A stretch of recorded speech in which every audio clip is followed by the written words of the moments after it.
नमस्कार, मैं हूं छवि पारेशर और आप देख रहे हैं सहारा समय का डिजिटल प्लेटफॉर्म मेरे साथ। और इस वक्त मेरी मौजूदगी है नोएडा के सेक्टर 11 में, जहां हम जानेंगे देश में हुए बड़े बदलावों पर जनता की राय।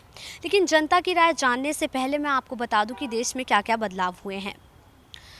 सबसे पहले एलपीजी की बात कर लेते हैं। तो कमर्शियल एलपीजी सिलेंडर जो कि 30 से 31 रुपये सस्ता हो गया है और ये कीमत में जो कटौती आई है ये 1 जुलाई से लागू होगी।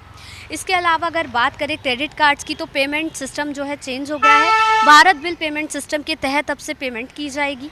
इसके अलावा अगर सिम पोर्ट रूल की बात करें तो वो भी चेंज हो गया है। जहाँ पहले सिम चोरी या डैमेज होने पर हमें तुरंत सिम मिल जाती थी, वहीं हमें अब से 7 दिन का इंतज़ार करना होगा और ये नियम 3 से 4 जुलाई के बाद लागू होगा। इसके अलावा अगर बात करूं मैं फ़ोन प्लान्स की, रिचार्ज प्लान्स की, वोडाफ़ोन, जियो, एयरटेल, रिलायंस जैसी कंपनीज़ ने अपने टैरिफ प्लान्स महंगे कर दिए हैं। तो अब फ़ोन पे बात करना भी हमें महंगा पड़ेगा। वहीं बैंक हॉलीडेज़ की बात करें तो इस बार 12 दिन तक बैंक बंद रहेंगे। आरबीआई ने अपनी वेबसाइट पर बैंक हॉलीडेज़ की लिस्ट जारी कर दी है और ये अलग अलग राज्यों में अलग अलग हो सकती है। तो चलिए अब इन 5 बड़े बदलावों पर जानते हैं जनता की राय। आप एलपीजी के बारे में क्या कहेंगे? मतलब एलपीजी जो है वो 30 से 31 रुपये सस्ता हो गया है, क्या कहेंगे? कमर्शियल यूज़ के लिए हुआ है, डोमेस्टिक के लिए नहीं, तो इस पर क्या कहना चाहेंगे? बेनिफिशियरी है इकोनॉमिकल लोगों के लिए। जो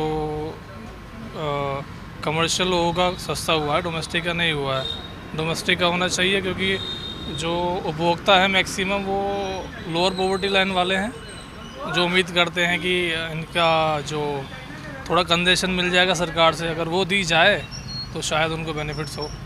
ठीक है। और फ़ोन पर बात करना तो अब महंगा पड़ेगा सभी को। टैरिफ प्लान्स महंगे हो चुके हैं, उसमें क्या कहेंगे? उस पर क्या कहेंगे आप? टैक्सेशन पे थोड़ी लिबर्टी दी जाए, छूट दी जाए तो अच्छा है, क्योंकि सब कोई अफोर्ड नहीं कर पाते ना फ़ोन प्लान्स।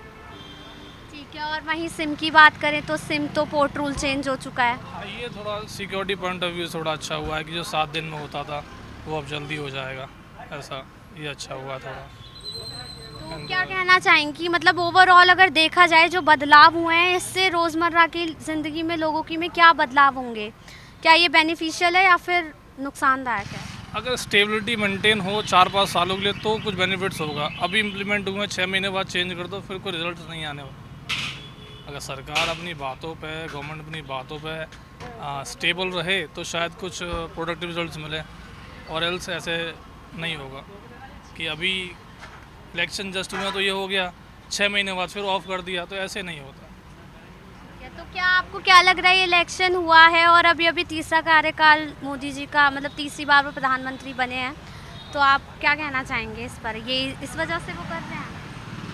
नहीं, ये तो स्कीम्स होती है पब्लिक के लिए। देखो, जो पॉवर्टी लाइन वाले, जो स्तर वाले जो आदमी होते हैं, उनको इन्फ्लुएंस करने के लिए सारी स्कीम्स होती हैं, ठीक है, क्योंकि नंबर ऑफ़ वोट्स मैक्सिमम वही होता है, वही लोग इन्फ्लुएंस होते हैं। तो थोड़ा बहुत पढ़ा लिखा तबके का आदमी वो इन्फ्लुएंस नहीं होता है। तो मेरे हिसाब से ये शायद उन्हीं को छेड़ा जाता है, और अच्छा ही है अगर स्टेबल रहे तो। मैं सहमत हूँ, स्टेबल रहे तो 1 साल बाद दोबारा वापस कर देंगे तो शायद वो गलत है जनता के लिए।